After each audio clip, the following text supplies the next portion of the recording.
শুক্রবার দিন আসলে মনে হয় যে এটা করব ওইটা করব, আসলে কোনোটা করা হয় না। অন্য অন্য দিনের চেয়ে শুক্রবারের দিনটা আমার আরও বেশি ব্যস্ততায় কাটে। আসসালামু আলাইকুম, সবাই কেমন আছেন? আরও একটি নতুন ব্লগে সবাইকে স্বাগতম। তো সকালবেলা নাস্তা খেয়ে চলে গিয়েছিলাম বেগুন গাছে, বেগুন গাছগুলো দেখার জন্য। আসলে এগুলো দেখে অনেক বেশি খারাপ লাগতেছিল, কী ধরনের পোকা যেন পাতাগুলোকে একদম নষ্ট করে দিছে। তারপরেও আল্লাহর কাছে শুকরিয়া, এই কয়েকটা চারা থেকে অনেক পরিমাণ বেগুন খেয়েছি আমরা। তো তারপরেও চারাগুলো দেখে অনেক বেশি খারাপ লাগতেছিল যে হঠাৎ করে কী এমন হয়ে গেল। আসলে তেমন একটা যত্ন করা হয় না ব্যস্ততার কারণে।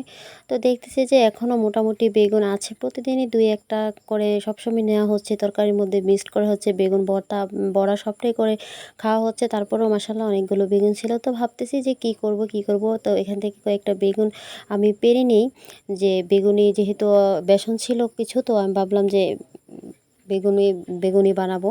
তো এখানে দেখতেছি যে পলাপাতা গাছটাও মোটামুটি তরতাজা হয়ে গেছে, বৃষ্টি হওয়াতে এটাও একেবারে কেমন হয়ে গেছিলো, পাতাগুলো নষ্ট হয়ে গেছিলো। আর এখন থেকে যে নতুন পাতা গজাইছে। যাই হোক, এখানে আবার দেখতেছি যে আম গাছের একেবারে একদম উপরে কিছু আম পেকে আছে। তো এগুলো আমি অনেক চেষ্টা করছিলাম বাঁশ দিয়ে পারার জন্য, বাট কোনোভাবে পারতেছিলাম না। তো ছোট একটা ভাইকে উঠাই দিছি, তো সেই গাছটাকে ঝাঁকি দিছে। তো ও এরকমভাবে ঝাঁকি দিতে পারে নাই, তারপরও মোটামুটি অনেকগুলো আম পড়ছে। তো যাই হোক, যেমনই হোক নিজের গাছের আম বলে কথা, এটাই অনেক ভালো লাগে। আর আমের জাতটা অনেক ভালো ছিল, কোনো ধরনের পোক নাই। তা আমি অনেক মানে নিচ থেকে কয়েকটা কাঁচা আম পাড়ি ভর্তার জন্য। তো বাসায় আমার সবাই মানে চিল্লাচিল্লি শুরু করছে যে কেন পারতেছি। আসলেই বাসায় ঠিকমতো কেউ থাকে না, আম কিন্তু পড়ে, কিন্তু ওইটা আর পাওয়া যায় না, হয়তো বাচ্চারা টোকাই নিয়ে যায়। তো আগে দেখে যাই এই যে এখানে 2টা পাকছে, ওইখানে 2টা পাকছে, কিন্তু পরবর্তীতে আমগুলো আর পাই না। আচ্ছা যাই হোক, তো আজকে বাসায় ছিলাম, তো চেষ্টা করতেছিলাম পাকনা আমগুলো পাড়ার জন্য। তো কোনোভাবে আমি বাঁশ দিয়ে পারতেছিলাম না। তো ছোটো ভাইটা একটু ঝাড়ি দেওয়াতে তাও মোটামুটি কয়েকটা আম পড়ছে। যেহেতু চারা গাছ ছোট, তার বেশি একটা শক্তিরও প্রয়োজন ছিল না, একটু ঝাড়া দেওয়াতে একদম নরম বটু পড়ে গেছে। তো এই যে একদম ফ্রেশ ফরমালিন মুক্ত দেশীয় আম বলে কথা। তো আমি আমগুলো কাটতেছিলাম, সবাই মিলে খাবো। এই যে আমার প্রথম আমটা, এত পরিমাণ ফ্রেশ আর কি দেখতে কি লোভনীয় লাগছে। যাই হোক, টাম খেয়ে এখন আকাশটা প্রচুর মেঘলা, এই কয়েকদিন বৃষ্টি হওয়াতে মানে মন চাচ্ছিল যে খিচুড়ি রান্না করব, কিন্তু সময় কোনোভাবে কুলাতে পারছি না। তো ভাবলাম যে আজকে বৃষ্টি নেই, তারপর আমি খিচুড়ি রান্না করব। তো তারপর এই কিছুক্ষণ পরেই দেখি বৃষ্টি চলে আসছে।